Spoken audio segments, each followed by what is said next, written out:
நான் சொல்லப் போகிற விஷயம் பல ஆண்டுகளுக்கு முன்பு நடந்தது. ஒருவர் தன்னுடைய குரலை மிகவும் உயர்த்தி பேசிக் கொண்டிருந்தார். கைகால்களை வெகுவாக ஆட்டிக் கொண்டிருந்தார்.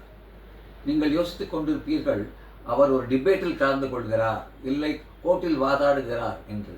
ஆனால் அவர் அந்த காலத்தில் உள்ள லேண்ட்லைன் ஃபோனில் பேசிக் கொண்டிருந்தார். ஏன் தன் குரலை உயர்த்தினார்? ஏன் இத்தனை செய்கைகளை செய்தார்? தன்னுடைய விஷயம் கம்யூனிகேட் பண்ணும்போது அடுத்தவர்களை சென்றடைய வேண்டும் என்று. இதை மனதில் நன்றாக பதிய வைத்துக் கொள்ளுங்கள். உங்களுடைய விஷயம் அடுத்தவர்களுக்கு சென்றடைய வேண்டும் என்றால் உங்கள் குரல்களை கொஞ்சம் உயர்த்த வேண்டும், கைகால்கள் அசைவுகள் வேண்டும். இன்னொரு உதாரணமும் தருகிறேன்.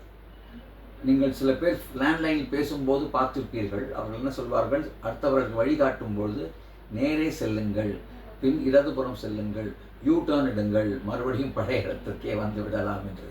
இப்படி விரல்களை சுட்டி காட்டும் போது லேண்ட்லைன் ஃபோனில் அடுத்தவர்களுக்கு தெரியுமா என்ன? நிச்சயம் இல்லை. ஏன் அதை செய்கிறார்கள்?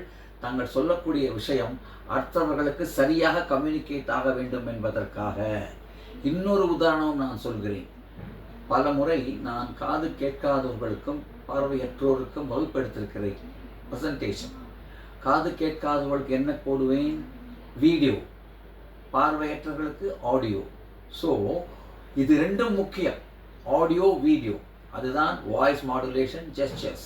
ஸோ உங்களுக்கு இரண்டும் வர வேண்டும் என்றால் நீங்கள் பார்வையற்றவர்களிடம் பேசுகிறீர்கள், காது கேட்காதவர்களிடம் பேசுகிறீர்கள் என்று எண்ணிக்கொள்ளுங்கள். உங்களுக்கு வாய்ஸ் மாடுலேஷனும் ஜெஸ்டர்ஸும் தன்னால் ஈஸியாக வரும். இந்த வீடியோ பிடித்திருந்தால் ஷேர் செய்யவும், சப்ஸ்கிரைப் செய்யவும்.